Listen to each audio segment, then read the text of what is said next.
Okay, so when you import an Illustrator or Photoshop file into After Effects, you have a few different options. So let's see. We're going to start with we're going to start over here. Okay, so by default it says footage.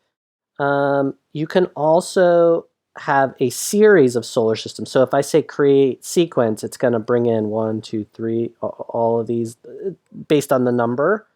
But that's not what we want. So we're going to say, okay, footage, Illustrator, and it's going to ask me again, footage, merge layers. Okay, so what that one does is it just brings the whole file in as a flat asset, just one big layer. Sometimes that's what you want. Let's look at another option. The next thing we're going to look at is composition.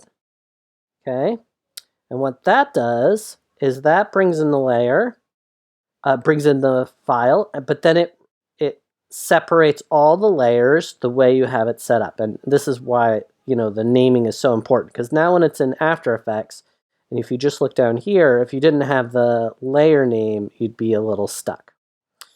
Okay, the final option, and this is the one you're going to want most of the time, unless you have a good reason not to, is composition, retain layer sizes.